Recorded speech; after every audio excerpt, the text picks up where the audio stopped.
Hello, I'm Joe Barks. Welcome to another edition of The Road Back, brought to you by Club Resort Business, Club Resort Chef, and the Club Resort Chef Association.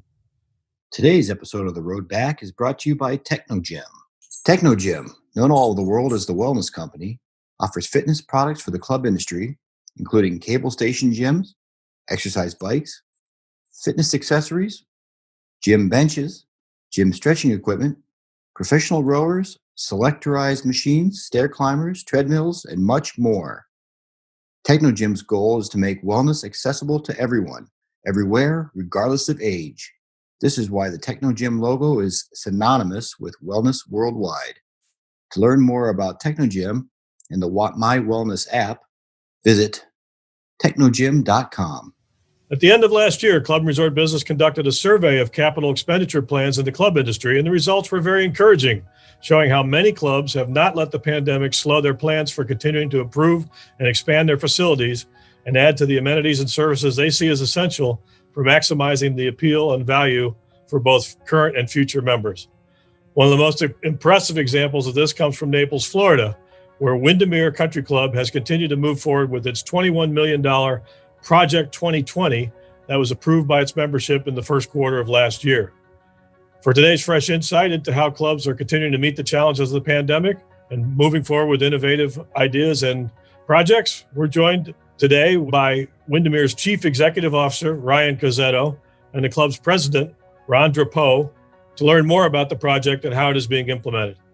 Thank you both for giving us a few minutes today.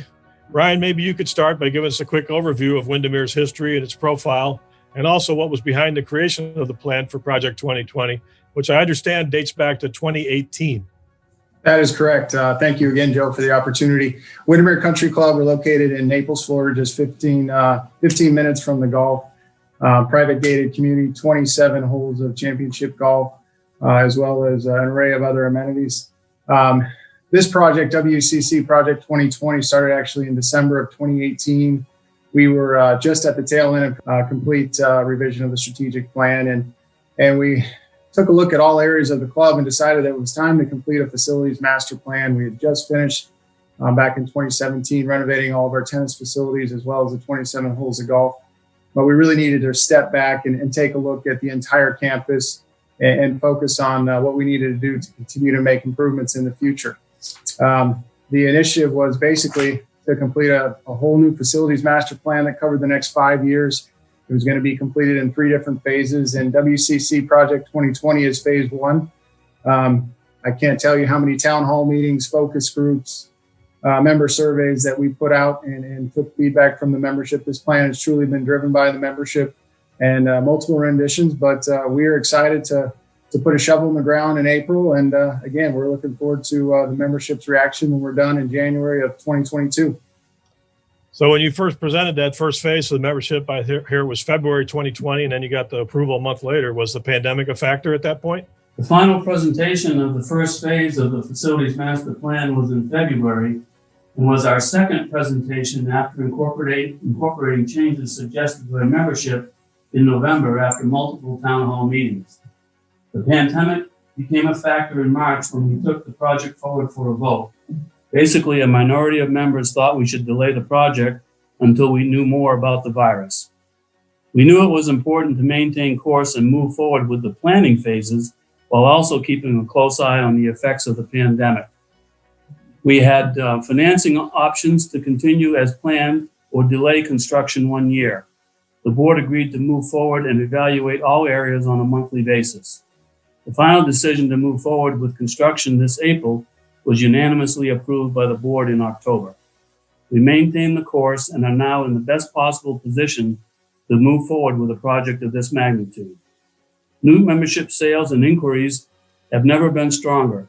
This project has played a big role in generating a great amount of excitement surrounding the future of Wyndemere Country Club.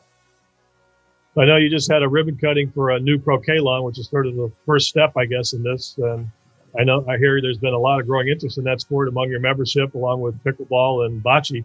What's been prompting the expansion in those areas, and how did you go about accommodating the facilities, programming, and staffing? Well, Joe, I tell you what, if you had been telling me that I was going to be building a croquet facility here at Wyndemere 3 years ago, I would have said you're crazy. But as part of the facilities master plan, through some of the focus group, we had this interest come up in croquet, and we actually had 100 members that are going off-site to utilize croquet facilities, less than a mile away. So we had to bring that back in and put it in as part of our plan. I'm sure you've heard about pickleball and the just unbelievable growth in Naples, Florida. So we had 2 pickleball courts. We just put in 2 more. I don't think that's enough. So we're already looking at phase 2 to evaluate adding an additional 2 pickleball courts to bring our total to 6. Bocce, we started out with 2 courts. And again, membership demand. We couldn't address all of our member needs and wants, and we had to add another court. So we now have three bocce courts, and down the road we're looking at adding another croquet court. So from a facility standpoint, we never stop looking towards the future and what can we do to continue to meet the needs and wants of our membership. And from a staffing component, well, it's been all hands on deck this season. Obviously, we wanted to kind of see the results of member activity levels. Being in a seasonal business, we'll run the same model through the month of May. But once we get into the operating planning for the next fiscal year in June, July, we expect to add more staffing so that we can ensure that the service levels are where they need to be. And as Ron mentioned, you're going to start construction now in April for a bigger phase, which I guess includes, I hear, casual dining amenities, a resort pool enhancement, and a new 20,000 square foot fitness and wellness center with spa and salon services. What's the exciting thing about those, and how do you think they'll help you stand out in Naples market, which is a very competitive and challenging market? Wyndemere is one of 5 country clubs in Naples that are recognized as the Platinum Club of America. The new facilities fulfill one of our strategic initiatives of continuous improvement.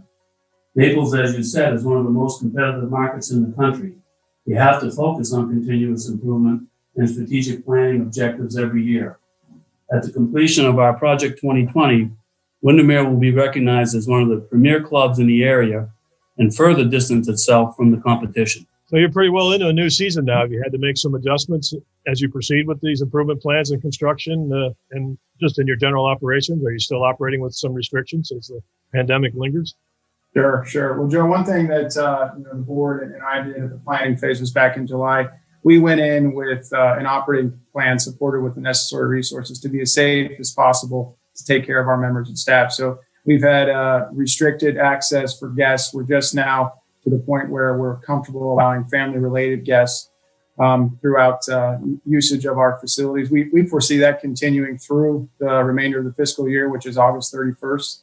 And then once we get into hopefully the fall of this current calendar year, we can hopefully see some light at the end of the tunnel. Hopefully, whatever the new normal comes about, we are excited to unveil that the new tiebreaker casual dining is really driven by what we've all been doing and what we've seen across the industry. Indoor-outdoor facilities for up to 200 guests. It's perfectly integrated with the new resort pool. That's going to include the addition of a zero entry access point for the membership. And then we all need space. We talk about social distancing. We talked about that over the course of the last how many months. It seems like day in and day out. Our new 20,000 square foot wellness center compared to the current 7,500 square feet we have is a much needed improvement. And it aligns us not only with the current challenges today, but most importantly, the future needs of this club, the membership, and prospective members in the future. So we've gone through all this. What's your advice to some other clubs about how to keep pushing ambitious projects like this forward successfully, no matter what obstacles come up, even if it's not a pandemic? What's your advice? Consistent member communications is critical. Ensure your membership are informed of all project aspects and why they must be completed. You have to control the facts surrounding the project.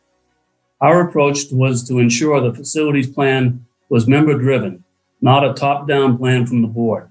Constant, timely communication is necessary. Continuous improvement is critical for the long-term success in the country club industry. If you're not making improvements, you're falling behind. Do your research and trust in your planning initiatives.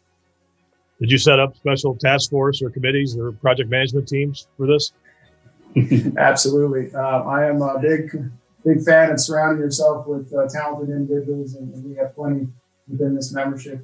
We started with the facilities master planning committee. That got us through the conceptual design phase. And then once we knew we were moving forward with schematic design development and now the construction phase, we have some tremendous leaders and talented members that are on the construction committee. So we've got a great team in place. And, I think with anyone, when you're going through these focus groups and these town hall meetings and you spend 2 years of planning, club benchmarking, trust your gut, trust in the research that you perform, and trust the results from those town hall meetings and member surveys that you're doing the right thing, because you're always going to run into challenges. But, once you've done your homework and your research, just trust yourself and keep moving forward. What are some of the member communication tools you're going to employ? You're going to have cameras on the construction and constant blasts, email blasts, and things like that? Or? Well, I think we're all moving towards video, Joe. YouTube videos. We have our own drones. We really got into the video messaging as part of our response to the pandemic and making sure that we can continue to maintain member engagement. So we'll have weekly updates with myself, the contractor, obviously the construction committee, but we're going to focus on videos, strong social media presence, Instagram, Facebook. We mentioned YouTube, and then, the usual email blast to the membership. But looking forward, it's all about those videos that are less than 2 minutes to promote that member engagement and tell the story.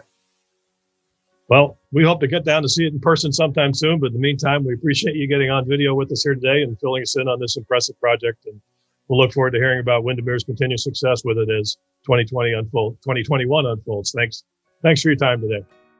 Once again, this has been The Road Back, brought to you by Club Resort Business, Club Resort Chef, and the Club Resort Chef Association. And today's episode was sponsored by Techno Gym. If you have a great idea or success story you'd like to see featured on a future episode of The Road Back, please contact us at editor@clubandresortbusiness.com.